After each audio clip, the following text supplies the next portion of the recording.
Le procès en appel des assistants du Rassemblement national qui se tient en ce moment pourrait aboutir à une condamnation de Marine Le Pen et à une peine d'inéligibilité pour la prochaine élection présidentielle. Alors comment se défend Marine Le Pen dans cette affaire où il est reproché à son parti d'avoir utilisé de l'argent du Parlement européen pour payer des salariés du parti? A-t-elle déjà tiré un trait sur l'élection présidentielle? Jordan Bardella se prépare-t-il déjà à devoir remplacer Marine Le Pen à l'élection présidentielle? On pose toutes ces questions et bien d'autres à Nicolas Massol, notre journaliste spécialiste de l'extrême droite à Libération. Il couvre depuis le début et jusqu'à la fin ce procès en appel des assistants du Rassemblement national. Je crois que tu arrives tout droit en fait du palais de justice où tu te rends chaque jour depuis 2 semaines pour donc couvrir ce procès en appel des assistants du RN. Qui était là aujourd'hui à la barre? Aujourd'hui, il y avait l'expert comptable Nicolas Crochet et le trésorier du mouvement de 2009, à partir de 2009, et jusqu'à la fin de la prévention, donc en 2016, qui était Valorant Saint-Just. Alors, qu'est-ce qui est intéressant, de quoi il retournait aujourd'hui? On va pas se mentir, c'était pas la journée la plus drôle, parce que c'est un petit peu compliqué, mais en gros, le tiers payant, c'est celui qui est censé, en fait, toucher l'argent, donc le tiers payant, à savoir l'expert comptable, c'est celui qui avance en fait l'argent donc des enveloppes européennes et qui se fait directement payer par le Parlement européen. C'est-à-dire qu'il n'y a pas directement le Parlement européen qui donne de l'argent aux députés. Et ça c'est un truc important parce que peut-être que tu peux nous rappeler aussi en quelques mots de quoi il s'agit là dans ce procès-là, justement, ce qu'on reproche. En fait, voilà, la raison c'est pourquoi est-ce que c'est important? Parce que c'est une affaire de sous, c'est une affaire d'argent et c'est une affaire où le RN, à l'époque c'était le FN et Marine Le Pen sont mises en cause pour avoir produit un système de détournement de fonds de l'argent donc du Parlement européen à destination du parti. Pourquoi est-ce que c'était important? C'est parce que du coup le tiers payant, c'est lui qui gère ça. Et comme c'était le même tiers payant pour tous les eurodéputés et que le trésorier du parti, c'est celui qui gère les sous dans le parti, tout ça, peut faire sens. Alors en gros, de quoi s'agit-il pour revenir? De quoi s'agit-il? Il s'agit en gros de 2004 à 2016. Il est donc sous 3 législatures européennes, puisque les législatures européennes c'est 5 ans, 2004, 2009, 2014, là jusqu'à 2016 parce que c'est en 2016 que le Parlement européen a dit attention. Il est reproché en gros au FN d'avoir utilisé l'argent des enveloppes. Chaque député européen a le droit à une enveloppe, donc qui a augmenté, mais en 2014 c'était autour de un peu plus de 20 000 euros par député. D'avoir pris cet argent-là pour en gros salarier des gens qui travaillaient non pas pour ces députés européens, non pas pour dans le cadre de la législation et de la législature européenne, mais uniquement pour le parti. C'est-à-dire, par exemple, alors le parti, ça peut être le directeur de cabinet de Jean-Marie Le Pen, ça peut être la chef de cabinet de Marine Le Pen, ça peut aller jusqu'au garde du corps de Jean-Marie Le Pen, comme jusqu'au majordome de Jean-Marie Le Pen. Donc l'idée, c'est, alors il n'est pas reproché d'enrichissement personnel. Jean-Marie Le Pen, c'est pas payer des vacances aux Maldives avec cet argent-là. En revanche, ce qu'il est reproché, c'est d'avoir détourné quand même donc sur une durée de prévention qui est quand même très longue, 2004-2016, une somme énorme puisque le préjudice a été estimé par la justice à 3,2 millions d'euros. Et donc cet argent-là aurait servi, puisqu'on est en appel, donc la présomption d'innocence s'applique, aurait servi donc en fait à faire vivre le parti et à décharger en fait des sommes, des coûts, des postes de dépenses du parti pour les faire payer par toi et moi, à savoir des contribuables européens. Donc comme je te disais, là on est en appel. En première instance, tu avais quand même 24 prévenus. Donc ils ont tous été condamnés, il n'y a pas eu de relax. Il y a eu un certain nombre de prévenus qui n'ont pas fait appel pour des raisons diverses. Et tu as 13 personnes qui ont fait appel, donc 12 plus une personne morale qui est le FN. Le FN en tant que personne morale, donc qui est représenté notamment par Marine Le Pen. Si tu veux, ça la fout un petit peu mal que la moitié des prévenus, quasiment, n'aient pas fait appel. Parce que, évidemment, la défense va dire que certains ont accepté par lassitude, parce qu'ils n'avaient plus l'agnac, tout ce que tu veux. Mais enfin, ça fait un petit peu pas aveu de culpabilité, mais un petit peu quand même. Ça veut dire que j'accepte ma peine. Donc voilà. Et il y a un truc dont on parle beaucoup dans ce procès, parce que donc là on parle du fond et c'est important quand même de rappeler de quoi il s'agit très précisément. Il y a un truc qui prend beaucoup d'espace médiatique quand on parle de ce procès-là, c'est les conséquences politiques que ça peut avoir, notamment pour Marine Le Pen, parce que la conséquence première que ça pourrait avoir pour elle, c'est que ça pourrait l'empêcher de se présenter à l'élection présidentielle de 2027. Marine Le Pen, elle a été condamnée à 4 ans de prison ferme, aménageable sous bracelet électronique. Elle a été condamnée à une grosse amende que j'ai pas exactement de tête, mais enfin bon, tu t'imagines qu'elle est... Où est-ce qu'elle est, je sais plus. Ah oui, voilà. 100 000 euros d'amende quand même, bon... Ça va, il y a quand même un peu de bien chez les Le Pen. Et surtout 5 ans d'inéligibilité avec exécution provisoire, c'est-à-dire qu'avec effet immédiat. 5 ans d'inéligibilité, ça fait qu'elle ne peut, si elle reprend la même sauce, elle ne pourra pas se présenter à l'élection présidentielle. C'est sa 4e élection présidentielle à laquelle elle se présente. C'est l'élection à laquelle elle croit être la mieux préparée. Là où les intentions de vote la donnent de plus en plus gagnante, là où en face d'elle, ça paraît un petit peu compliqué, que ce soit la gauche, que ce soit le centre, que ce soit la droite, le macronisme. Et en gros, si elle est recondamnée à la même peine, ce sera trop tard. Elle ne pourra pas se présenter à l'élection présidentielle. Donc elle joue en fait sa vie politique, l'œuvre de sa vie, quoi. Et alors, avant de revenir sur le fond du dossier, justement sur cette potentielle conséquence politique-là, pour Marine Le Pen, est-ce que le RN, un parti donc que tu suis à Libération plus largement, enfin en tout cas au-delà de ce procès-là, est-ce qu'on s'y prépare un petit peu au Rassemblement national? Quels sont les bruits de couloir? Qu'est-ce qui se dit par rapport à cette éventualité-là? Alors c'est ça qui est un petit peu compliqué en fait au Rassemblement national, c'est que pour l'instant tout est un peu en suspens, c'est-à-dire que il y a évidemment... lorsque Marine Le Pen a été condamnée en première instance, la première étape du deuil, parce que c'est un petit peu un deuil, c'était le déni. Et donc le déni, c'était de dire non, elle va gagner en appel, donc on n'envisage pas de plan B. Puis là, le temps un peu a fait son œuvre, le deuil aussi. Et là maintenant, il est assez clair, Marine Le Pen l'a dit plusieurs fois, que ce serait Bardella, que si c'était pas elle, ce serait Bardella.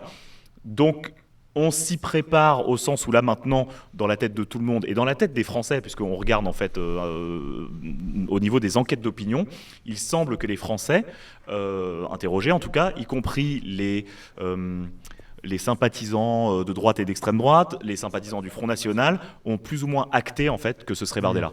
Est-ce que ça veut dire que Bardella en fait, on le voit tout simplement dans les enquêtes d'opinion où Marine Le Pen décroche par rapport à Jordan Bardella. Et il y a évidemment un effet Bardella, c'est-à-dire que c'est assez injuste parce que, enfin c'est assez injuste entre guillemets, moi je m'en fiche, enfin ça me regarde pas ce que je veux dire, mais c'est assez injuste pour elle parce qu'elle ça fait 15 ans qu'elle est, ça fait 3 élections présidentielles etc. Qu'elle est là, lui ça fait moins longtemps qu'il est dans le jeu. Pourtant, il semble être plus populaire qu'elle, il semble avoir à la fois prise sur l'électorat historique des Le Pen, qui sont globalement composés de classes populaires, d'ouvriers et d'employés, mais en plus il mord dans cet électorat de droite, plus bourgeois, plus retraité, sur lequel Marine Le Pen avait plus difficilement prise. Donc il y a cet effet Bardella, et puis il y a l'effet où en fait les gens sont un peu passés à autre chose. Les gens ont un peu acté, semblent un peu avoir acté, en tout cas les enquêtes d'opinion le montrent, semblent le montrer, que les gens ont un petit peu fait leur deuil de Marine Le Pen. Donc, alors est-ce à dire que Bardella se prépare comme il devrait? C'est un peu compliqué parce que le corps est encore chaud. Enfin, concrètement, Marine Le Pen n'est même pas encore éjectée, quoi. Donc, évidemment... Parce qu'il a dit, lui, à ses vœux de la presse, qu'il n'était pas candidat à la présidentielle. Il joue ce jeu-là aussi, quoi. C'est ça. Et en fait, c'est quand même un peu ça. C'est-à-dire que si vous regardez le dispositif présidentiel de Marine Le Pen, elle est à la tête d'un groupe à l'Assemblée nationale où elle a nommé, où elle s'est constituée en commando. Donc, c'est-à-dire, en fait, depuis à peu près 2021, même de 2022, en fait, elle a un directeur de cabinet, elle a une chef de cabinet, elle a une équipe, elle a des experts. Tout ça sont à son service à elle. Parfois, elle mutualise avec Bardella, mais on va pas se mentir, c'est quand même des fonctionnements en silo. Donc en fait, c'est au service de Marine Le Pen qu'elle prépare sa présidentielle. Bardella, lui, ne le fait pas. Bardella, il a une équipe. Je vous renvoie à l'enquête que j'avais faite, enfin que Libération avait publiée en décembre, où justement il était question de ça. Et en fait, j'essayais de montrer ce que le résultat de mes recherches, à savoir que Bardella reste entouré par une équipe très jeune, très inexpérimentée. Assez peu rodé en fait finalement à la pression, ça s'est vu pas mal de fois quoi. Mais ça en fait quand vous parlez en fait à des gens autour de Marine Le Pen, il le voit, c'est-à-dire que Bardella se prépare, bon, il prend des cours d'anglais, il prend des cours d'économie, manifestement, il prend des cours de maintien de la grande société, enfin de la jet set quoi. Mais j'ai pas l'impression que le niveau de préparation de Marine Le Pen soit le même que celui de Jordan Bardella. En plus, c'est un truc qu'on lui reproche souvent quand même, de pas assez connaître parfois les dossiers, d'être en effet un peu trop inexpérimenté pour être déjà présidentiable, quoi. Bah c'est ça. En fait, la question c'est, bon là concrètement, si on regarde en vrai les enquêtes d'opinion, c'est quand même très solide sur Bardella, hein. C'est limite plus solide que Le Pen. En revanche, une campagne présidentielle, ça demande en fait un niveau de nerfs, de pression, de rodage politique qu'il n'a pas, quoi. Enfin, en tout cas, dans l'état actuel des choses, c'est assez atterrant de voir le niveau en fait, la faiblesse des équipes de Bardella, quoi. Voilà. Pour en revenir sur le procès, il y a une question dans le chat. Là, tu disais tout à l'heure que certains ont fait appel, d'autres non. Quelqu'un demande si Julien Audoul, lui, a fait appel. Je vais répondre à Maxime Massé, j'imagine. Alors, je crois pas que ce soit Maxime Massé qui pose la question. Alors, l'excellent Julien Audoul, qui est vraiment le préféré de l'équipe de Frontal, a fait appel et même il a fait sa déposition mardi dernier. Donc, c'était pas hier, c'était la semaine d'avant. Déposition que je conseille, que si elle avait été filmée, j'aurais conseillé à tous les Twitchers de revisionner, parce que c'était assez... Il était différent que sur les plateaux de CNews, on le voit très à l'aise. En fait, il y a le Julien Audoul qui du conseil de régional de Bourgogne-Franche-Comté, où en fait il dit à cette femme qui est avec son enfant, il lui demande de partir devant tout le monde parce qu'elle a un voile, donc il l'humilie, il fait pleurer son enfant devant elle, etc. Donc ça, c'est Julien Audoul. Il y a le Julien Audoul de Twitter qui, lorsque il y a la rupture du jeûne à Gaza, donc où on voit une photo, en fait c'est une photo qu'il avait publiée, où on voit une photo de rupture du jeûne à Gaza sur un champ de ruines, quoi. On sait ce qui se passe, on sait les massacres, les crimes de guerre, le génocide qui est en cours. Et donc le type dit, le type retweet en disant vous voyez qu'ils ont à manger, quoi. Il y a une famine en cours, etc. Donc ça, c'est le Julien Audoul. Il y a Julien Audoul sur BFM TV où il se sent suffisamment bien pour dire à un type qui a une barbe et qui a le malheur d'être manifestement d'origine maghrébine et d'aimer, je sais pas, le kaki ou le vert, quoi, de lui dire plus ou moins qu'il fête l'anniversaire du 7 octobre et donc les massacres du Hamas. Donc ça, c'est le Julien Audoul qu'on voit sur les plateaux télé. Le Julien Audoul que j'ai vu dans la première chambre de la cour d'appel de Paris, c'est un Julien Audoul qui était sensiblement différent, qui était quelqu'un d'un peu piteux. C'est quelqu'un qui s'est humilié, c'est quelqu'un qui parlait à voix basse. C'est quelqu'un qui ensuite a été enfoncé, y compris par Marine Le Pen. Voilà. Donc en fait, c'est quelqu'un qui est manifestement méprisé par tout le monde, y compris ses employeurs. Alors qu'est-ce qui lui est reproché ? Voilà. Après cette petite remise au point, mais en fait, juste ça fait du bien parce que c'est des gens c'est quelqu'un vraiment qui dit des saloperies à longueur de journée. Et là, juste là, on voit bien que concrètement, le mec a fraudé l'argent public. Donc voilà. Donc Julien Audoul, en gros, c'est quelqu'un qui a fait un peu de nomadisme politique, hein. Donc il a commencé au PS, il a fait de l'UDI, enfin bref, il a toqué un petit peu toutes les portes. Et en 2014, il est arrivé au FN. Il est arrivé au FN où il s'est dit, il y a peut-être un coup à jouer, quoi. Donc en fait, il arrive et le problème, c'est que le directeur de cabinet de Marine Le Pen de l'époque lui promet un poste au cabinet de Marine Le Pen. Et Marine Le Pen, c'est en tout cas la défense de Marine Le Pen, lui dit bah non, désolé, je vais pas te salarier parce qu'en fait on n'a pas assez d'argent, quoi. C'est le FN à l'époque a des grosses dettes, enfin bon, tout le système en fait du Parlement européen, de détournement de fonds vient du fait que le FN est totalement fauché à l'époque. Ça fait, en gros, il y a eu des élections horribles législatives en 2007. Donc ça fait des dettes, et ces dettes en fait ont traîné. En 2014, ils ont toujours pas un rond, ils ont beaucoup de dettes. Donc en fait, ils peuvent pas embaucher du staff. Donc un type comme Audoul qui arrive et qui dit moi je vous vends le fait que je viens pas de l'extrême droite, donnez-moi du pognon. C'est vraiment ça le deal, quoi, en gros. Enfin, salariez-moi, donnez-moi un job. Ils ne peuvent pas le remplir, quoi, ce deal-là. Donc qu'est-ce qui se passe? Philippe Martel, donc est-ce que c'était Philippe Martel? Ouais, c'était Philippe Martel, qui était à l'époque directeur de cabinet, ou Marine Le Pen, ça c'est la justice qui tranchera là-dessus, hein, c'est la cour d'appel qui tranchera. Lui donne en fait un poste d'assistant parlementaire européen sur l'enveloppe d'une eurodéputée. Il y en a 23 ou 24, voilà. Qui sont élus, non, il y en a 24, il y en a une qui s'en va, donc 23, donc, qui s'appelle Mylène Troszczynski, qui vient d'être élue députée, et donc en fait, il la met sur son enveloppe, donc en fait, il signe son contrat de travail aux alentours d'octobre 2014. Okay, donc il est embauché en tant qu'assistant parlementaire de cette élue européenne. De Mylène Troszczynski, ok. Et je sais plus, est-ce que c'est en février? En tout cas, j'ai plus les dates exactes, mais ça doit être en février 2015. Ça doit être en février 2015 que l'excellent du coup Julien Audoul envoie un mail à Marine Le Pen pour lui dire chère Marine, j'aimerais bien aller assister à une séance plénière du Parlement européen, comme ça je pourrais faire la rencontre de mon eurodéputé. Et en fait voilà, et donc Marine Le Pen lui répond oui bien sûr, etc. Donc en fait Julien Audoul n'a pas travaillé, n'a pas communiqué, ne savait pas qui était son eurodéputé, avec laquelle il avait signé un contrat de travail 4 mois plus tôt. Donc si vous voulez, c'est assez indéfendable. Oui, on imagine du coup la difficulté pour Julien Audoul d'aller à la barre. Ouais, c'était pas possible, quoi. Donc alors en première instance, il avait tenté de justifier son travail. Autant vous dire que là, la stratégie de défense a un petit peu changé. Il s'agit de reconnaître partiellement des faits, enfin juste d'arrêter de prendre la cour pour des cons, quoi. À savoir en fait, non, Julien, tu ne connaissais pas ton eurodéputé, tu ne savais pas. Donc là, en gros, Julien Audoul, avec la classe qui le caractérise, c'est vraiment jeter de la cendre sur dessus, etc. Et puis il a évidemment reporté la faute sur son eurodéputé, hein, qui était coupable de ne pas lui donner de travail. Il dit moi j'aurais bien voulu bosser, mais elle me donnait pas de travail. Donc à partir de ce moment-là, c'est la faute de Mylène Troszczynski, qui fait partie des prévenus du coup, elle. Non, elle n'a pas fait appel, donc elle n'est pas là pour se défendre. Donc en fait c'est bien, on charge quelqu'un qui n'est pas là pour se défendre. Classe. Donc voilà, mais alors du coup, il finit par on va se marrer un petit peu, hein, parce que c'est drôle. Qu'est-ce qu'il dit? Il dit qu'il regrette infiniment cette période. Il n'a pas eu l'impression de commettre un délit. S'il avait pu, il aurait fait différemment. Et alors, il y a un autre truc qui est drôle. Il dit qu'il est régulièrement taxé de voleur, et ça me pèse énormément, ça pèse sur ma famille, c'est lourd.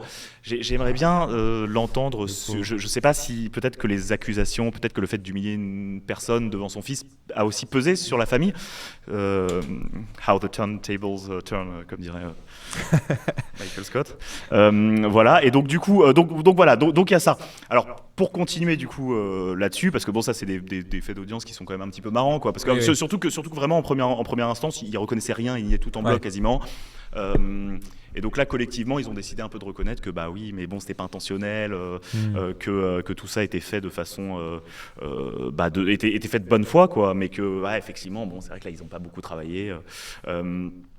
Et Marine Le Pen, en fait, derrière, elle arrive en second rideau, et elle dit mais en fait, moi, j'ai pas du tout dit d'embaucher ce Julien Audoul qui ne m'intéressait pas, que je ne connaissais pas. Il se trouve qu'en fait, il a été embauché sans doute parce que mon directeur de cabinet, Philippe Martel, qui entre parenthèses est mort. On se décharge pas mal sur les morts et sur les gens qui n'ont pas fait appel dans ce procès. Bon, c'est le jeu, mais c'est toujours un petit peu la classe.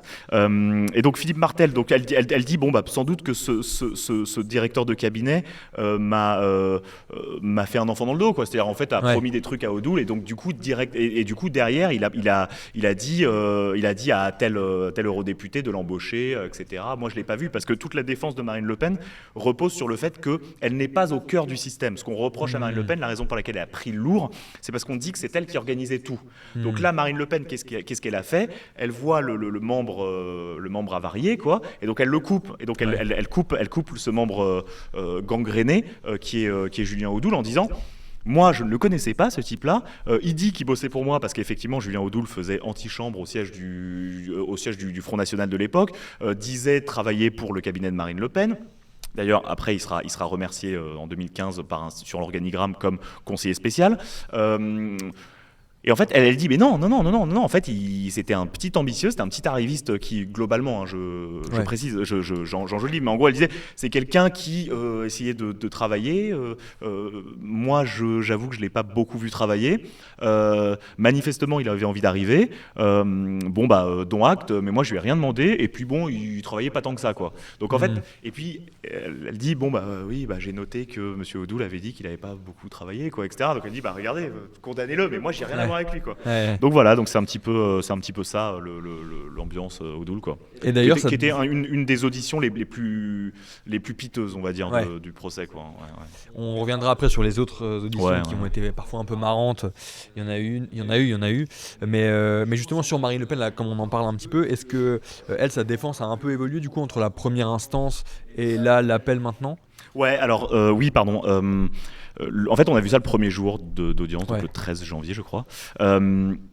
Donc, en première instance, c'était un peu une défense de rupture, c'est-à-dire que l'idée, c'était de dire vous n'avez pas le droit vous n'avez aucune compétence pour me juger. C'est le Parlement européen, c'est la justice française. On est des députés européens, séparation des pouvoirs, nanani, nanana. Ensuite, il y avait le côté, en fait, si, ils ont vraiment travaillé. Et puis en même temps, tout ça c'était le bordel, on savait pas, c'est pas un système, etc. Donc tout ça était un petit peu bordélique, foutoir, il y avait plusieurs lignes en même temps. Là, l'idée, c'était de changer sensiblement déjà d'attitude, de ne pas du tout parler. Donc, en amont du procès, de ne pas du tout parler de justice politique ou quoi que ce soit, de ne pas tendre la cour, de ne pas tendre la justice, de ne pas politiser les débats, parce que la justice n'aime pas trop ça, quoi. Parce que l'instruction, elle a été faite pendant 10 ans. Il y a eu plusieurs magistrats instructeurs. Il y a eu des gens, le jugement de première instance a été fait de façon collégiale. Enfin bon, il y a eu beaucoup de gens qui se sont succédés et la justice considère, c'est pas la décision d'une seule personne, donc il n'y a pas d'arbitraire dedans, quoi. Donc il y a ça. Et puis il y a le fait que en fait c'est dans la salle que ça se passe, c'est pas à l'extérieur. Donc en fait ce que vous faites à l'extérieur peut tendre les débats à l'intérieur, mais ne vont pas influer dessus, ou alors en tout cas pas en bien. Donc en fait la première fois qu'elle est arrivée, le premier jour qu'elle est arrivée, elle a dit que en gros, je vous fais pas ce qu'elle a dit, mais la citation exacte. Mais le premier jour, elle a dit écoutez, il y a peut-être eu des délits. Voilà, elle a dit si un délit a été commis, parce qu'en réalité, chacun s'accorde à dire qu'un délit a été commis. Alors je veux bien l'entendre. Ça, c'est ce qu'elle dit. Donc ça, déjà, il y a un gros bouger, il y a une grosse avancée, c'est-à-dire qu'elle reconnaît en fait qu'il y a peut-être une réalité de ce qui lui est reproché. Ce qui n'était pas le cas en première instance. Non, elle n'y est quand même pas mal. Elle n'y est quand même pas mal, ou alors vraiment elle minimisait énormément. Elle a dit je veux que la Cour sache que je n'ai aucun sentiment d'avoir commis un délit. Ok ?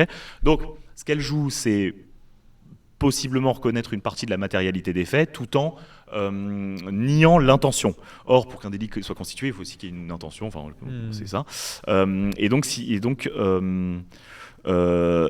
ça change quand même pas mal, c'est-à-dire que l'attitude est une attitude beaucoup plus humble, beaucoup plus contrite, mais en même temps, on a vu les limites de l'exercice à travers les dépositions, c'est-à-dire qu'en fait, on reste au stade de demi-aveu. C'est-à-dire qu'en fait, on dit, peut-être, là maintenant, à l'époque, c'était plus flou. À l'époque, les règles étaient plus floues. À l'époque, j'étais débutant. Si j'avais su, j'aurais fait différemment. Rétrospectivement, j'aurais fait différemment. Donc, c'est un peu compliqué parce que c'est avouer sans avouer. C'est demander, faire amende honorable tout en disant, en fait, quand on demande pardon, c'est parce qu'on sait qu'on a commis une faute. Or, ils disent qu'à l'époque, ils n'avaient pas commis de faute. Donc voilà, donc ça va jamais. Ils n'ont pas commis de faute, c'est-à-dire qu'ils n'avaient pas conscience de commettre de faute. Donc en fait, voilà. Donc je pense qu'ils visent, c'est le fameux dicton, faute avouée, faute à moitié pardonnée. Marine Le Pen n'espère absolument pas la relaxe. Ça, c'est quelque chose que, en fait, quand vous parlez à ses conseils ou même à elle dans les travées, en dehors de la salle, etc., personne n'imagine une relaxe. Ils disent qu'ils sont innocents, mais ils savent très bien qu'ils vont se faire condamner. En revanche, que la peine soit réduite de moitié ou soit à moitié c'est quand même pas mal. Parce que de 5 ans... est-ce que s'il y a forcément une condamnation, elle deviendrait forcément inéligible, ou ça se peut qu'elle soit condamnée mais pas inéligible ? Alors, il y a... non, parce qu'en gros... C'est compliqué. C'est compliqué. Il est assez peu probable que la condamnation ne soit pas assortie d'une peine d'inéligibilité parce qu'elle est quasiment automatique dans ces cas-là. Enfin, bon, je veux pas trop rentrer dans les détails de la loi Sapin 1, Sapin 2 parce que je suis moi-même. Et puis tout le monde va partir de ce stream. Et puis moi-même, je pourrais pas l'expliquer, quoi. Enfin, en général, ce que je fais, c'est que j'écris des choses que je ne comprends pas, quoi, que les lecteurs ne comprennent pas, mais il faut les écrire, quoi. Non, mais il y a une question de peine d'inéligibilité automatique, et si tu mets pas de peine d'inéligibilité, tu es obligé de justifier du fait que tu n'assortis pas ta peine d'une inéligibilité.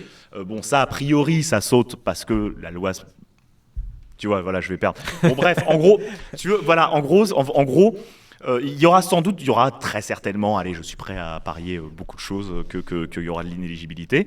En revanche, là, elle avait 5 ans d'inéligibilité. Si c'est 2 ans, si la peine est ramenée à 2 ans, ça peut marcher. C'est-à-dire que le jugement de première instance étant le 31 mars, si c'est 2 ans, c'est 31 avril. 31 mars 2027. Le premier tour d'une élection présidentielle se situe toujours dans la première en avril, en gros. Donc, en fait, Marine Le Pen pourrait faire campagne tout en étant inéligible, mais pourrait être élue. Devenir éligible au dernier moment. Quoi. Alors, la question étant, comment on fait campagne avec un bracelet électronique, quoi. C'est un petit peu... On aura le temps de se poser ces questions. Ouais, voilà, mais bon, disons que tout ça est compliqué, tout ça, c'est encore des si, mais bon, si déjà Marine Le Pen voyait sa peine réduite, comme elle espère peut-être le faire en changeant son attitude par rapport à la justice, on y verrait plus clair. Je me permets, parce que du coup, j'imagine qu'il y a plus grand monde qui nous regarde, parce que je ne suis pas Guillaume Meurice ni Swan Perry. Méfie-toi. Ouais, il y a encore pas mal de monde. Ça intéresse bien ce procès. Ouais, c'est Odoul, hein. Je pense qu'il y a beaucoup de... Ouais, c'est à relancer. C'est vraiment... non, qu'est-ce que je voulais dire ? Oui, mince. Oui, non, pardon. Oui, Meurice disait, dont encore qui est très drôle, mais qui n'a pas suivi le procès, dit qu'ils ont complètement changé de machin. Non, ils n'ont pas complètement changé. Ils n'ont pas complètement changé, puisqu'elle ne les reconnaît pas tellement. Et en fait, si tu regardes Marine Le Pen, elle continue de nier le système, elle continue de dire que...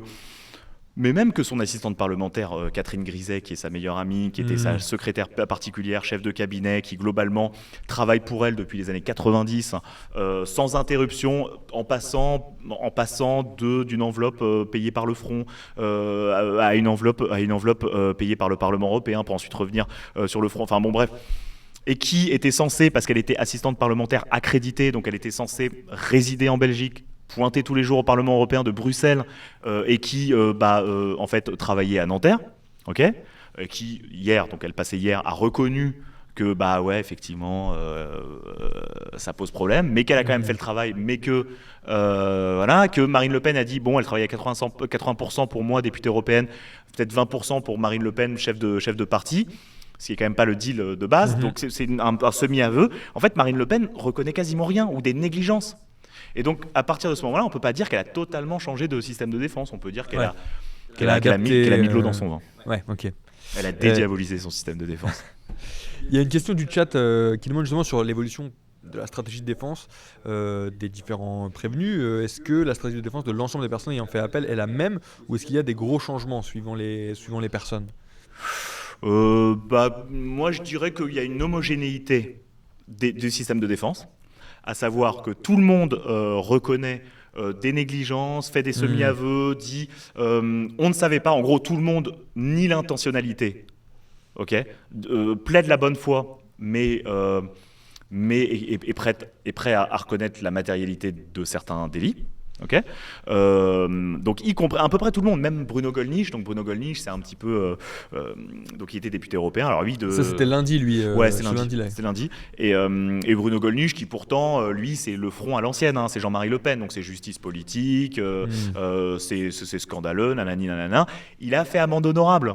Il a mis de l'eau dans son vin. Il a moins monopolisé la parole. Il s'est montré un peu plus pas seulement parce qu'il a fait un infarctus il y a 3 mois, quoi, mais je veux dire, il a un petit peu accordé ses violons avec le reste. Ils ont tous un petit peu accordé leurs violons. Celle qui se défend le plus, donc celle qui fait quasiment pas amende honorable, sauf pour éventuellement dire ouais, j'aurais dû mettre un contrat d'assistant parlementaire accrédité, un assistant parlementaire local, mais bon, il n'y a pas de quoi fouetter un chat. Ce que Marine Le Pen ne fait pas parce qu'elle aime beaucoup les chats. Elle adore les chats. Donc à part ça, donc Marine Le Pen se défend le plus, mais en même temps c'est celle qui a le plus à perdre parce que elle joue le plus gros, puisque Marine Le Pen c'est celle qui c'est celle qui est censée être au cœur, je cite les mots de la justice, du délibéré, du système de détournement de fonds.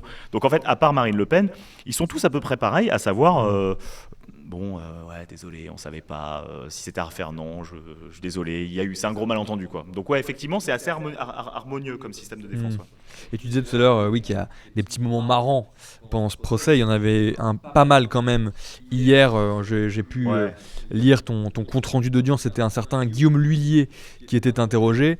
Et alors là, c'est pas mal parce que lui, il est plutôt dans le style de non, mais moi, il n'y a pas de traces, il n'y a pas de preuve de ce que j'ai pu faire comme travail par le passé, parce qu'en fait, moi, je ne conserve rien. Ouais. Pas de chance, voilà. Moi, je suis quelqu'un qui ne conserve rien, donc c'est vrai que j'ai rien à vous montrer, quoi. Ouais, on sait bien. C'était assez drôle hier. Alors Guillaume Huillet, c'est qui Guillaume Huillet, c'est qui Guillaume Huillier? Ouais, alors qui est Guillaume Huillier? Parce que finalement, les Twitchers se demandent. demandent. Dans le stream, pas Guillaume Huillier. Il n'y a pas de page Wikipédia, donc ce qui est un manque qu'il faut que nos Twitchers pourront remédier.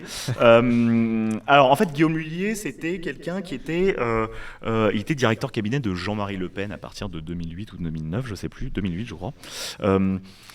Guillaume Huillier, c'est un militant du Front à l'ancienne. On lui dit de faire un truc, il le fait. Il a 49 ans, mais on lui dit de faire quelque chose, il le fait. C'est un soldat politique. Et en fait, il fait partie de ces gens qui, en fait, donc lui, il a été assistant parlementaire, en gros, de 2005 à 2015, donc pas mal. Et là-dessus, il est passé de Jean-Marie Le Pen à Marine Le Pen, à Bruno Gollnisch, mais il a toujours été directeur de cabinet de Jean-Marie Le Pen, et il travaillait à Montretout. Montretout, c'est l'espèce de grand pavillon qu'il y a sur les hauteurs de Saint-Cloud, dont Le Pen a hérité dans des circonstances troubles, en se faisant coucher sur le testament d'un cimentier multimillionnaire, enfin bon bref. Le Pen, c'est Dallas. Faut vraiment faire une série sur ces gens-là, parce qu'il y a du pognon, enfin il y a de la politique, il y a du sexe, enfin bref. Donc voilà. Donc Montretout, c'est ça. Montretout, c'est cette espèce d'endroit où vivent les Le Pen. Ok. Alors Jean-Marie Le Pen lui-même n'y vit pas. Dans les années 2000, puisqu'il est parti à Rueil-Malmaison, mais c'est là où Marine Le Pen vit, c'est là où ses sœurs vivent, en tout cas Yann Le Pen, la mère de Marion Maréchal, c'est là où il y a les chiens de Jean-Marie Le Pen qui se baladent, les chats de Marine Le Pen qui se baladent, d'ailleurs les chiens de Jean-Marie Le Pen vont bouffer un chat de Marine Le Pen, enfin tout ça pour vous dire que tout ça c'est un micmac un peu bizarre, qu'un fonctionnaire européen ne peut pas vraiment comprendre, ne peut pas appréhender, que la justice non plus ne comprend pas. Donc il faut vraiment se mettre là-dedans. Et là-dedans, en fait, vous avez les bureaux de Jean-Marie Le Pen. Donc vous avez le siège du FN qui est à Nanterre. Ok. Enfin non, à l'époque, il n'est pas à Nanterre. Enfin, c'est le paquebot. Le paquebot qui est pas très loin, en fait. Qui est vraiment pas très loin de Montretout, mais Montretout, donc où Jean-Marie Le Pen est censé avoir un bureau, mais vous avez un peu la maisonnée un petit peu de Jean-Marie Le Pen où il se rend tous les jours, qui est la maison dans laquelle il a vécu pendant 15 ans, où sa famille vit, et où vous avez sa secrétaire particulière, Micheline Brunat, qui a été prévenue en première instance, parce que assistante parlementaire, elle aussi, elle est passée en gros, le système, c'est Micheline Brunat a été secrétaire de Jean-Marie Le Pen. Selon les besoins, elle a toujours fait le même job, mais de temps en temps a été payée sur l'enveloppe de Bruno Gollnisch, de temps en temps sur celle de Fernand Le Rachinel, donc qui était un autre eurodéputé. De temps en temps, c'était Marine Le Pen. Bref. En gros, ça dépendait des enveloppes. En fait, il y avait un jeu où ils dispatchaient les enveloppes pour qu'à la fin, il ne reste plus rien. Enfin bon, ils sont pas très carrés, les Le Pen, mais sur le pognon, ils savent vider le truc. Et les enveloppes, à la fin, il n'y avait plus un centime qui restait. Donc en fait, en termes d'optimisation des ressources du Parlement européen, il restait pas 100 € à la fin de l'année, quoi. S'il restait 100 €, ils faisaient des primes de Noël, quoi. Donc c'est vraiment optimisation de l'argent public, quoi.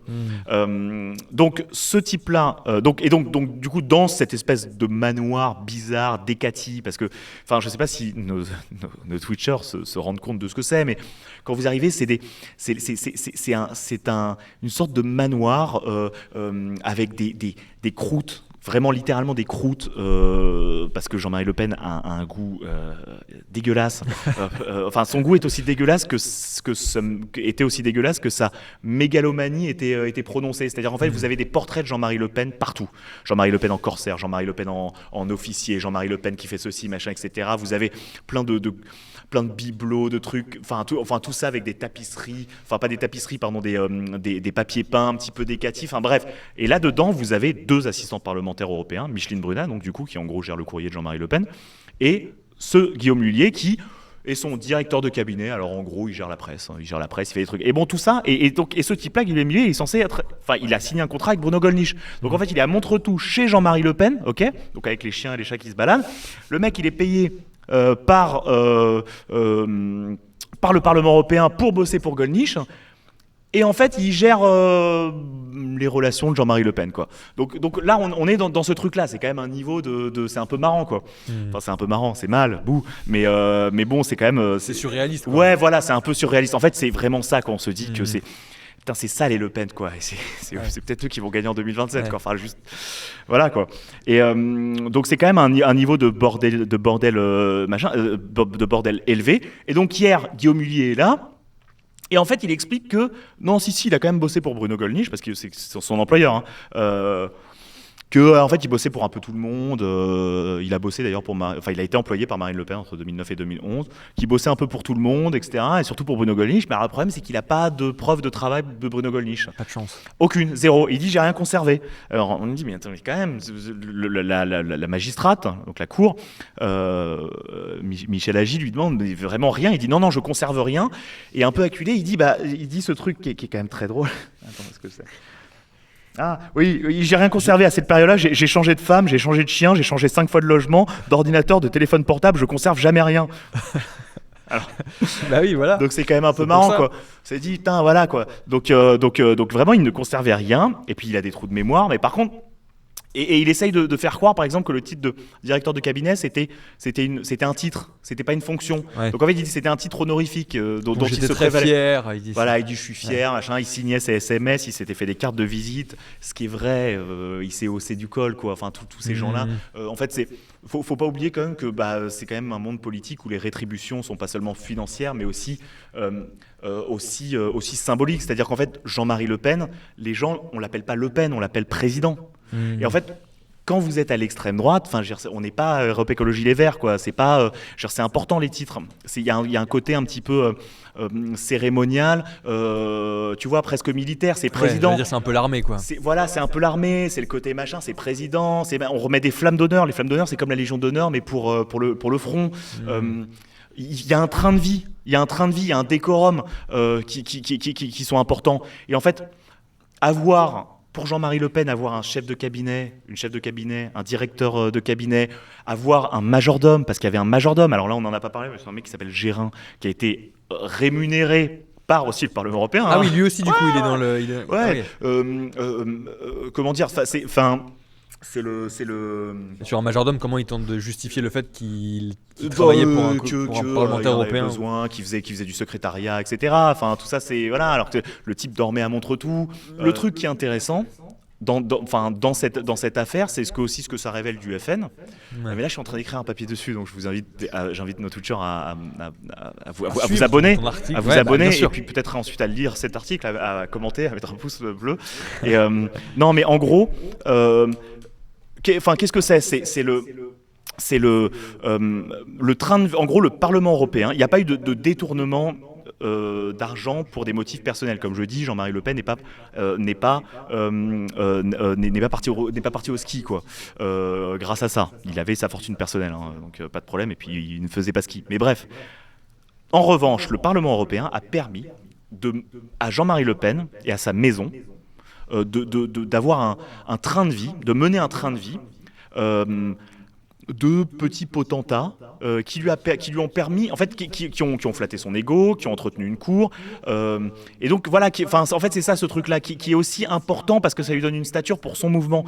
C'était accepté autour de lui, ça a été accepté. Alors parfois les gens n'avaient pas le choix, mais En fait, au lieu de faire du travail politique, c'était plus l'incarnation de Jean-Marie Le Pen, le majordome, le garde du corps qui était payé par le Parlement européen. Et alors, la Cour a noté d'ailleurs qu'il a été mieux payé une fois qu'il a été rémunéré sur fonds européens. C'est normal, c'est notre pognon, donc c'est mieux, ça permet. Et alors le métier de garde du corps, enfin moi je les vois, c'est des gens qui travaillent beaucoup, ils méritent de l'argent, mais enfin voilà, tu peux aussi le payer, enfin avec ta cassette personnelle, quoi, plutôt que de prendre dans l'argent du contribuable européen, quoi. Donc en fait c'est tout ça qui est intéressant, que je trouve assez passionnant à étudier dans ce. Et alors justement, là pour terminer, ce procès, il nous emmène jusqu'à quand exactement? On sait quand est-ce qu'il va se finir? Quand est-ce qu'on aura le verdict? Alors ça n'est pas un verdict, parce que le verdict c'est en cour d'assises. Ah oui, pardon. Là, Marine Le Pen n'a tué personne, peut-être. Mes limites. Oui, tout à fait. Ouais. Alors moi je suis nul aussi, mais bon ça je sais que c'est pas un verdict, c'est pas des accusés, c'est des prévenus. Non, Marine Le Pen n'a tué personne, sauf peut-être son avenir politique. Ouais, donc les débats vont continuer là un petit peu. Donc là, tous les prévenus ont été auditionnés. Enfin, c'était à peu près 2 semaines. Ça finit le 11 ou le 12 février. Ouais, et ensuite, il y aura un délibéré. Le jugement sera rendu avant l'été normalement. D'accord. Donc on saura ce qui se passe à ce moment-là. Marine Le Pen, si elle était condamnée, si elle ne pouvait pas se représenter à cause d'une question d'inéligibilité dont on a pas mal parlé, eh bien elle a d'ores et déjà annoncé qu'il y aurait un congrès et qu'elle passerait la main à Bardella. C'est-à-dire qu'en fait, elle ne va pas attendre son pourvoi en cassation. Parce que là, la cassation, si elle se pourvoit en cassation, la Cour de cassation a dit qu'ils essaieraient de rendre leur arrêt avant la fin de l'année 2026. Mais elle considère que c'est trop tard, quoi. En fait, on ne lance pas un candidat à la présidentielle en début janvier ou au moment des vacances de Noël. Donc en gros, concrètement, on saura qui est le candidat de l'extrême droite à la présidentielle en juin. Merci beaucoup Nicolas d'avoir été avec nous, et comme tu le disais il y a quelques instants, oui évidemment on vous encourage à vous abonner à Libération pour suivre tous les prochains articles de Nicolas qui suit depuis le début et jusqu'à la fin ce procès en appel des assistants du Rassemblement National.